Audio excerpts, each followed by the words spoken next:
Welcome to VLearn Virtual Learning Network. व्याख्या number 2 BSTF 101। जैसे कि मैं पहले आपको पढ़ा चुकी हूँ 1857 की क्रांति। सम्मिलित बिंदु में हम ये टॉपिक कवर करेंगे। सांस्कृतिक एवं राष्ट्रीय जागरण, कांग्रेस की स्थापना, सैमन कमीशन, भारत छोड़ो आंदोलन, नेताजी की आजाद हिंद फौज, भारतीय लोकतंत्र, राजनीतिक समानता और आर्थिक समानता। सबसे पहले पॉइंट आता है हमारा सांस्कृतिक एवं राष्ट्रीय जागरण। जैसे कि मैंने आपको पहले बताया कि 1857 की जो क्रांति थी उसमें जो अंग्रेजी सेना थी उन्होंने अपना पूरा ब्रिटिश सेना के साथ मिलकर किसी भी भारतीय सेना को उच्च पद पे इन्होंने नहीं रखा था और 1857 के विद्रोह में भाग लेने वाले जो अधिकांश सिपाहियों को सेना में नहीं रखा गया था और जिन सिपाहियों ने विद्रोह को दबाने में अंग्रेजों की सहायता की थी उन्हीं को ही सेना में भर्ती किया गया था। जैसे कि हम पहले पढ़ चुके हैं कि 1857 की इस नीति में बहुत सारे चेंजेस आए। उच्च वर्गीय और मध्यम वर्गीय मुसलमानों को अपने विश्वास में लेने के लिए ब्रिटिश शासकों द्वारा जोरदार प्रयास किया गया। अंग्रेजों द्वारा आरंभ की गई शिक्षा नीति, उसका परिणाम कुछ और ही निकला। राजा राममोहन राय जैसे प्रबुद्ध भारतीय ने पाश्चात्य शिक्षा का समर्थन किया। पश्चिम में जो वैज्ञानिक उन्नति हुई थी उसके कारण यूरोप के जनजीवन में जो परिवर्तन हो रहे थे उनसे कुछ प्रबुद्ध भारतीय प्रभावित थे। इस प्रकार अपने देश व समाज की दयनीय अवस्था पर भारतीयों को सोचने पर मजबूर होना पड़ा। कुछ प्रबुद्ध शिक्षित भारतीयों ने ब्रिटिश साम्राज्यवादी नीति को पहचाना। भारतीय संस्कृति और सभ्यता कितनी उच्च कोटि की थी, जीवन के प्रत्येक क्षेत्र में भारतवासियों ने कितनी प्रगति की थी, इन बातों को विश्लेषण करने पर उन्होंने पाया कि भारत की वर्तमान दुर्दशा के लिए विदेशी शासन जिम्मेदार है। इस दिशा में सुधार के लिए प्रशासन में उनकी भागीदारी बहुत आवश्यक थी। इसी कारणों से भारतीयों में राष्ट्रीयता की भावना पनपने लगी, जिससे धीरे धीरे जनता के हितों का ब्रिटिश हितों से संघर्ष शुरू हो गया। भारतीय जनता में भारतीय राष्ट्र की भावना पनपने और फैलने के पीछे एक सबसे महत्वपूर्ण कारण यह था कि राजनीतिक दृष्टि से संपूर्ण भारत एक देश के रूप में एक सूत्रबद्ध होता जा रहा था।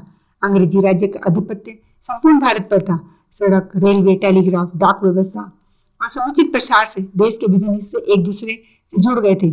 अतः भारतीय जनता ने पाया कि उनका शोषण करने वाले सबसे बड़ा ब्रिटिश शासन ही है, जिसे उखाड़ फेंकने के लिए एकता के सूत्र में बनना सबसे जरूरी काम था। अंग्रेजों के आने से पहले भी इस देश में ईसाई धर्म का प्रचारक आ चुके थे, किंतु जब अंग्रेज इस देश की राजनीति पर छा गए तो ईसाई धर्म प्रचारकों के कार्य में तेजी आ गई। 1857 के बाद उनकी गतिविधियां और भी तेज हो गई। श्री रामपुर में पटना में ईसाई मिशनरियों ने प्रेस के द्वारा धर्म प्रचार की छोटी छोटी पुस्तकें और बाइबल के हिंदी अनुवाद छापकर लोगों में बांटना शुरू कर दिया। ईसाई धर्म के प्रभाव से बढ़ने की आशंका से भारतीय समाज में व्याप्त सामाजिक और धार्मिक पिछड़ेपन ने समाज सुधार के आंदोलन की शुरुआत की। इस समाज सुधार आंदोलन व आधुनिक मूल्यों से प्रेरित साहित्यिक रचनाओं के द्वारा राष्ट्रीयता की भावना फैलने में मदद मिली। राजा राममोहन राय ने ब्रह्म समाज द्वारा, दयानंद सरस्वती ने आर्य समाज द्वारा, दादा रानडे ने प्रार्थना समाज और सर सैयद अहमद ने मुस्लिम समाज में समाज सुधार आंदोलन को प्रगति प्रदान की। बंगाल के बंकिम चंद्र चटर्जी और रविंद्रनाथ ठाकुर, असम के लक्ष्मीनाथ बैज बरुआ, मराठी के विष्णु शास्त्री, चिपलूणर, तमिल के सुब्रमण्यम भारती और हिंदी के भारतेंदु हरिश्चंद्र और उर्दू के अल्ताफ हुसैन अली की रचनाओं द्वारा भारतीय समाज में सुधार की भावना को बहुत अधिक बल मिला। 19वीं शताब्दी में के उत्तरार्ध में बड़ी संख्या में समाचार पत्रों के द्वारा राष्ट्रता की भावना का विस्तार हुआ। हिंदू पैट्रियट, अमृत बाजार पत्रिका, इंडियन मिरर, बंगाली मराठा केसरी, स्वदेशी मंत्र, आंध्र प्रकाशिका, केरल पत्रिका, हिंदुस्तानी ट्रिब्यून, कोहिनूर आदि पत्रों के माध्यम से राष्ट्रवादी विचारधारा का विकास संपूर्ण देश में हुआ। अब आता है हमारा कांग्रेस की स्थापना। कांग्रेस की स्थापना जैसे कि मैंने पहले ही देखा है कि अंग्रेजों के शोषण की नीति के कारण विभिन्न माध्यमों से भारत में राष्ट्रीय की भावना फैल रही थी और जनता में राजनीतिक जागरूकता आने के महत्वपूर्ण कारणों की चर्चा जैसे हमने पहले की है कि राजा मोहन राय ने सफल अभियान चलाया। भारत में राजनीतिक जागरूकता आने के महत्वपूर्ण कारणों की हमने पहले ही चर्चा की है और भारत की राजनीतिक संस्थाएं बन रही थी। 1837 में बंगाल, बिहार, उड़ीसा के जमींदारों ने अपने वर्ग हित के लिए लैंड होल्डर की स्थापना की थी। 1843 में सामान्य सार्वजनिक हितों की रक्षा के लिए बंगाल ब्रिटिश इंडिया एसोसिएशन की स्थापना हुई। इन दोनों संस्थाओं के विलय से 1851 में ब्रिटिश इंडियन एसोसिएशन की स्थापना हुई। ये संस्थाएं धनी वर्ग के लिए बनी हुई थी, अतः इनसे जनता को कोई लाभ नहीं हुआ। 1866 में दादा भाई नारोजी ने लंदन में ईस्ट इंडिया कंपनी एसोसिएशन की आर्थिक स्थापना की। अपने लेखों के माध्यम से उन्होंने भारत की आर्थिक दरिद्रता के लिए ब्रिटिश शासन को दोषी बताया। जस्टिस रनाडे और अन्य लोगों ने पुनः सार्वजनिक सभा की स्थापना की। इस प्रकार 1881 में मद्रास महाजन सभा एवं 1885 में बंबई द्वारा प्रेसिडेंसी एसोसिएशन की स्थापना की गई। इन संस्थाओं द्वारा सरकार ने प्रशासनिक कार्यों की रचना की जाती थी।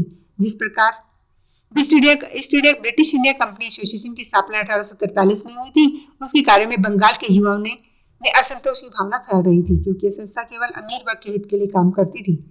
सुरेंद्रनाथ बैनर्जी के रूप में एक तेजस्वी नेताओं युवाओं को मिला लिया गया और इसके द्वारा 1875 में इंडियन एसोसिएशन की स्थापना हुई। इस संस्था के द्वारा भारतीय जनता को एक सूत्रबद्ध करके राजनीतिक आंदोलन प्रारंभ किया गया, किंतु उन प्रयासों के बावजूद एक अखिल भारतीय संस्था की आवश्यकता महसूस की जा रही थी, जिसके द्वारा अंग्रेजी शासन के खिलाफ एक व्यापक आंदोलन की शुरुआत हो सकी।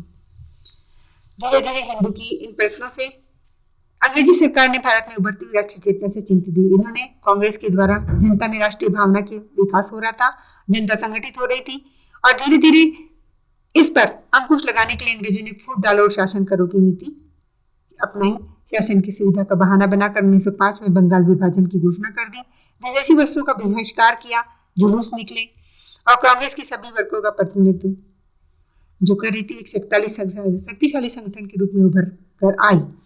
अंग्रेज इसकी शक्ति को कमजोर करना चाह रहे थे, इसके लिए उन्होंने अवसर नहीं मिला। मुस्लिम नेता जो कांग्रेस का समर्थन कर रहे थे, उनका एक हिस्सा धीरे धीरे कांग्रेस विरोधी हो गया।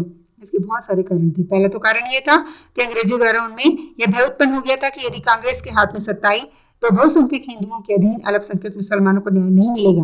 और दूसरा सबसे बड़ा कारण यह था कि आधुनिक शिक्षा और ज्ञान विज्ञान की उन्नति में जिस प्रकार की जागृति हिंदुओं में आई है, वैसी जागृति मुसलमानों में कम आई है, अतः उनकी प्रगतिशील विचारधारा का उतना असर नहीं हुआ। तीसरा सबसे बड़ा कारण यह था कि स्वतंत्रता संग्राम को गति देने के लिए तिलक आदि नेताओं ने गणेश उत्सव और शिवाजी उत्सव आरंभ कर दिए। इन प्रयत्नों से हिंदू रंगत देखकर मुसलमानों के कुछ हिस्सों में संदेह उत्पन्न हो गया और कांग्रेस द्वारा छेड़ा गया आंदोलन मात्र हिंदू आंदोलन है, ऐसे लोगों के मन में भावना जागृत हो गई। परिणाम स्वरूप 1906 में मुस्लिम लीग की स्थापना हुई और इसी पार्टी की स्थापना उच्च मुस्लिम वर्ग द्वारा हुई। सामान्य मुस्लिम वर्ग जनता का शोषण इसी प्रकार आंदोलन में लगातार कर समर्थन किया। ऐसे नेताओं में मौलाना अब्दुल कलाम आजाद और मौलाना अहमद अली हकीम अजमल खां और मजरूल हक प्रमुख थे। और 1905 में अंग्रेजों ने बंगाल विभाजन कर अपना हित साधना चाहा। धीरे धीरे 1916 में लखनऊ कांग्रेस अधिवेशन में एक महत्वपूर्ण समझौता लीग व कांग्रेस के बीच हुआ, जिसे लखनऊ समझौता के नाम से जाना जाता है। धीरे धीरे इस लीग में कांग्रेस और बीच मतभेद हुआ, किंतु सरकार के पृथक निर्वाचन के आधार पर सुधार की मांग रखी गई। धीरे धीरे गांधी जी का आगमन हुआ। स्वतंत्रता आंदोलन के बाद गांधी जी का आगमन दक्षिण अफ्रीका के प्रवास में पहले उन्होंने जिन अधिकारी के कार्य की अपने अधिकार के लिए कार्य को किया था, उन्होंने सरकार से जनता को अधिकार दिलाने के लिए सफलता प्राप्त की और इसी सफलता की चर्चा भारत तक भी पहुंची। 1912 में गोपाल कृष्ण गोखले अफ्रीका जाकर उनसे मिले और उन्हें भारत आने के लिए कहा। 1915 में भारत वापस आने पर गांधी जी ने पूरे देश का भ्रमण किया। सत्याग्रह आंदोलन छेड़ा गया। गांधी जी ने भी देखा कि भारतीय लोगों में पिछड़ेपन का कारण यहाँ की सामाजिक व्यवस्था है। उन्होंने समाज में सुधार लाने के लिए भारतीय समाज में व्याप्त बुराइयों को दूर करने के लिए अभियान चलाया। गांधी जी ने अनुभव किया कि स्वतंत्रता आंदोलन को जन आंदोलन में परिवर्तित करने के लिए अंग्रेजी शासन पर अधिक दबाव डाला जा रहा है। ग्रामीण जनता को अपने साथ लेकर स्वतंत्रता आंदोलन को जन आंदोलन में बदल दिया गया। बिहार के चंपारण जिले में नील की खेती करने वाले किसानों को यूरोपीय बागान मालिकों का अत्याचार बढ़ गया, उनका निर्मम शोषण किया जा रहा था। अतः कांग्रेसी नेता किसानों की समस्या से बेविचार विमर्श करने में लगे थे। गांधी जी किसानों की सहायता के लिए चल पड़े। इस तरह सविनय अवज्ञा आंदोलन का शुरुआत हुई। 1918 में अहमदाबाद में मिल मजदूरों को समुचित न्याय दिलाने के लिए उन्होंने आमरण अनशन शुरू किया। अनशन के चौथे दिन मिल मालिकों ने उनकी बात मानी और मजदूरी में वृद्धि के लिए राजी हो गए। धीरे धीरे क्रांतिकारी देशभक्त आगे आए। 1905 और 18 के बीच क्रांतिकारी गतिविधियां रोल्ट एक्ट कमेटी नियुक्त हुई, जिसमें इस कमेटी ने सिफारिश पर मजदूर सरकार ने कई कानून बनाए, जिसमें बिना मुकदमे गिरफ्तारी, नजरबंदी, संदेह के आधार पर किसी के आने जाने पर प्रतिबंध, इसलिए बहुत सारी ऐसी थी हड़ताल। रोल्ट एक्ट में सरकार ने सेंट्रल लेजिस्लेटिव काउंसिल से सारे भारतीय सदस्यों के विद्रोह के बावजूद पास कर दिया। भारतीय जनता इस विश्वासघात को सहन नहीं कर सकी। देश में हड़ताल और जुलूसों की बाढ़ सी आ गई। इस तरह धीरे धीरे 13 अप्रैल 1919 में जलियांवाला बाग की सभा में भी एकत्र जनता पर बिना पूर्व चेतावनी के गोली चलाने का ऑर्डर दे दिया गया। सैकड़ों लोगों की जानें गई, अनगिनत घायल हो गए, लेकिन फिर पूरा देश शोकमग्न हो गया। धीरे धीरे शिक्षित राष्ट्रवादी मुसलमान राष्ट्रीय जन आंदोलन को समर्थन दे रहे थे। इस तरह हिंदू और मुसलमान, सिख हो या पारसी, इस आंदोलन से एक मंच पे आ गए। धार्मिक विभेद को बुलाकर उन्होंने संगठित हो गए और अंग्रेजों के खिलाफ एक आंदोलन छेड़ दिया। प्रथम विश्व युद्ध के दौरान अंग्रेजों ने तुर्की खलीफा के पद को समाप्त कर दिया गया था और उनकी कार्रवाई का विरोध करने के लिए भारत ने अली बंधु मौलाना आजाद, हकीम अजमल खां से मिलकर खिलाफत कमेटी बनाई, जिसमें इन्होंने देशव्यापी आंदोलन छेड़ दिया। 1920 में नागपुर में कांग्रेस के विरुद्ध वार्षिक अधिवेशन में गांधी जी ने करो या मरो का नारा दिया। इन्होंने विदेशी कपड़ों की होली जलाई। चोरा चोरी गांव में भी किसानों ने जुलूस कर पुलिस पर गोलियां चलाई थी। क्रोध में आंदोलनकारियों ने भीड़ ने थाले पर हमला कर दिया और वहां आग लगा दी। इसमें कई सिपाही मारे गए। गांधी जी को इस घटना के बाद विश्वास हो गया कि जनता के अंदर हिंसक आंदोलन के द्वारा सरकार के साथ गति प्रतिरोध करने की शक्ति नहीं बन पाई है, अतः उन्होंने सरकार हिंसक आंदोलन को आसानी से कुचल सकती है।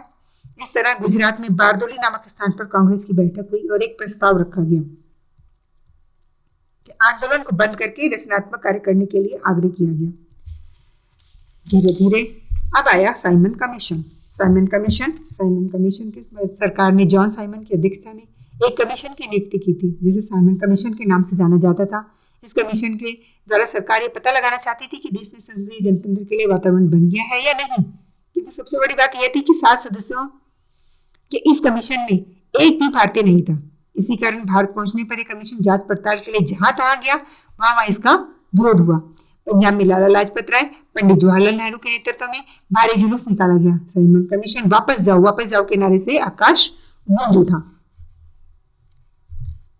पुलिस ने प्रदर्शनकारियों पर बेरहमी से प्रहार किया, लाठियां बरसाई। लाला लाजपत राय भी लाठी में घायल हुए। परिणाम स्वरूप उन्हें गंभीर चोट लगी और उनकी मृत्यु भी हुई। और इसका परिणाम ये हुआ कि क्रांतिकारियों ने हिंसा का रास्ता अपनाया। सरकार ने कमीशन के विरोध में हो रहे प्रदर्शन को सख्ती से दबाना चाहा, किंतु आंदोलन की बाढ़ को सरकार रोक नहीं पाई और कांग्रेस के 1929 के लाहौर अधिवेशन से आंदोलन ने व्यापक और तीव्र रूप धारण कर लिया। इसके अध्यक्ष जवाहरलाल नेहरू ने पूर्ण स्वराज्य का नारा दिया। 26 जनवरी 1930 को स्वतंत्रता दिवस के रूप में मानने की घोषणा की गई। गांधी जी ने सविनय अवज्ञा आंदोलन को फिर से शुरू कर दिया। अब आता है हमारा भारत छोड़ो आंदोलन। क्रिप्स मिशन के असफल होने पर कांग्रेस ने महसूस किया कि अंग्रेजों को ऐसा रूप दिया जाए जिससे बाध्य होकर अंग्रेजी सरकार भारतीय की स्वतंत्रता को मान ले। 8 अगस्त 1942 को बंबई में कांग्रेस कमेटी की बैठक हुई और ऐतिहासिक में भारत छोड़ो आंदोलन का प्रस्ताव पास किया गया। इस प्रस्ताव में कहा गया कि भारत पर ब्रिटिश शासन की समाप्ति होना और राष्ट्र के लिए बहुत ही आवश्यक है। भारत साम्राज्यवाद की मूल भूमि बन गया है, अतः स्वतंत्रता की दृष्टि से ब्रिटेन व संघ को परखा जाएगा। एशिया अफ्रीका की जनता इस स्वतंत्रता से आशा से भर जाएगी। स्वतंत्र भारत अपने विशाल संसाधनों द्वारा नाजीवाद, फासिज्म, साम्राज्यवाद के खिलाफ संघर्ष में सहायता भी देगा। अब आता है नेताजी की आजाद हिंद फौज। भारत छोड़ो आंदोलन की शुरुआत, यानी कि अब आता है इसमें इस आंदोलन की शुरुआत पहले से ही 9 अगस्त 1942 को गांधी जी के सहित सारे नेता बंदी बना लिए गए। कांग्रेस को गैर कानूनी घोषित कर दिया गया और जनता ने आंदोलन को जारी रखा। सरकार ने जन आंदोलन को दबाने के लिए अपनी सारी शक्ति का प्रयोग किया। सत्ता आंदोलन को एक नए तरीके से सफल बनाने के लिए नेताजी सुभाष चंद्र बोस ने अभियान शुरू कर दिया। उनका मानना था कि देश की सैनिक शक्ति के बल पर स्वतंत्र किया देश को सैनिक शक्ति के बल पर ही स्वतंत्र किया जा सकता है। अपने उद्देश्य के लिए 1914 में वे देश से गुप्त रूप से निकल भागे। भारत को स्वतंत्र कराने के लिए सैनिक अभियान की योजना बनाई। रूस होते हुए जर्मनी पहुंचे और फिर 1943 में जापान पहुंच गए। उन्होंने सैनिक अभियान के लिए आजाद हिंद फौज की स्थापना की। उनके द्वारा चलाया गया सैनिक अभियान भी सफल ही रहा। भारत के पूर्वी हिस्से में कुछ भाग पर आजाद हिंद फौज की स्थापना हुई। उनके द्वारा चलाया गया सैनिक अभियान कुछ सफल भी रहा। भारत के पूर्वी हिस्से में कुछ भाग पर आजाद हिंद फौज ने अधिकार भी जमा लिया। नेताजी की विमान दुर्घटना में रहस्यमय मृत्यु के कारण यह विमान सफल न हो सका। अब आता है हमारा भारतीय लोकतंत्र। हमारी शासन प्रणाली लोकतांत्रिक है।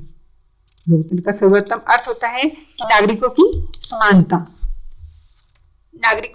समानता या दूसरे शब्दों में असमानता का अंत। संसार में लोकतांत्रिक व्यवस्था की स्थापना से पूर्व अधिकतर समाज असमान राजनीतिक अधिकारों पर आधारित थे। केवल भारतीय समाज में ही राजनीतिक असमानता नहीं थी, बल्कि यूरोप में 18वीं से 20वीं शताब्दी तक धीरे धीरे लोकतंत्र की स्थापना होती जा रही थी। भारत की स्वतंत्रता के पश्चात हमारे संविधान ने लोकतांत्रिक सरकार की स्थापना की। अब आता है हमारा राजनीतिक समानता। अभी तक हमने पढ़ा लोकतांत्रिक, अब हम पढ़ेंगे राजनीतिक समानता। समानता के भिन्न भिन्न अर्थ हो सकते हैं। ऐसा इसलिए हो सकता है क्योंकि विषमता या असमानता कई प्रकार की होती है। निसंदेह पहले तो राजनीतिक समानता है। इसका अर्थ हुआ कि लोकतांत्रिक देशों में प्रत्येक व्यक्ति को समान राजनीतिक अधिकार उपलब्ध होते हैं। जैसे एग्जाम्पल मैं दे रही हूँ, दो व्यक्तियों में से एक अमीर हो सकता है, एक दूसरा गरीब। राजनीतिक समानता का अभिप्राय होगा कि आर्थिक असमानता के बावजूद दोनों व्यक्तियों को एक एक वोट देने का अधिकार होगा। निर्वाचन समय सभी मतदाता समान अधिकार का उपयोग करते हैं, इसलिए लोकतंत्र को एक व्यक्ति एक वोट के सिद्धांत पर आधारित शासन कहा जाता है। लोकतंत्र का अर्थ केवल राजनीतिक समानता नहीं होता। हमारे संविधान के अनुसार राज्य के अनेक उद्देश्य लक्ष्य भी होते हैं और ये लक्ष्य है स्वतंत्रता, समानता, धर्मनिरपेक्षता, समाजवाद और लोकतंत्र। ये सभी लक्ष्य एक दूसरे से संबंधित होते हैं। हम पहले कहेंगे कि ये किस प्रकार संबंधित है। सामाजिक समानता केवल सरकार या अधिकारों के उपयोग से संबंधित होती है, पर अब लोकतंत्र का अर्थ बहुत ज्यादा बड़ा हो गया है, विस्तृत हो गया है। कुछ लोग ये प्रश्न कर सकते हैं कि लोकतंत्र और समानता के सिद्धांत को जीवन के अन्य क्षेत्रों में क्यों न अपनाया जाए। केवल राजनीति ही नहीं, हमारे जीवन का एकमात्र महत्वपूर्ण पक्ष नहीं है। हम कितना धन अर्जित करते हैं, उसको किस प्रकार से व्यय करते हैं, अर्थात हमारा जो आर्थिक जीवन भी अधिक नहीं तो उतना ही महत्वपूर्ण है जितना कि राजनीतिक जीवन। क्या हम उस क्षेत्र में भी समानता चाहिए या नहीं, यह भी कहा जा सकता है। केवल मताधिकार ही पर्याप्त नहीं है। यदि कुछ लोग बहुत धनवान होते हैं या बहुत से लोग बहुत गरीब होते हैं, जो इस प्रकार का समाज बुरा है, उसमें सुधार होना चाहिए। मनुष्यों की केवल राजनीति में ही नहीं बल्कि आर्थिक जीवन में भी समान होना चाहिए। जिन वस्तुओं को धन खरीद सकता है उसका उपयोग करने का अवसर सबको मिलना चाहिए। इस स्थिति को आर्थिक समानता या समाजवाद कहते हैं। समाजवाद के अभाव में लोकतंत्र सफल नहीं हो सकता, क्योंकि लोकतंत्र का मूल विचार ही समानता है। समाजवाद केवल लोगों के राजनीतिक जीवन में ही नहीं बल्कि अन्य क्षेत्रों में भी समानता की धारणा का विस्तार करता है। अब अभ्यास के लिए प्रश्न। ये क्वेश्चन आता है, अभी तक मैंने आपको सारी डिटेल बताई। अभी क्वेश्चन, आर्थिक समानता से आप क्या समझते हैं, विवेचना करो। सेकंड क्वेश्चन है हमारा, भारत छोड़ो आंदोलन की विवेचना। इसके बारे में आपको डिटेल मैं आपको पहले बता ही चुकी हूँ। Happy learning.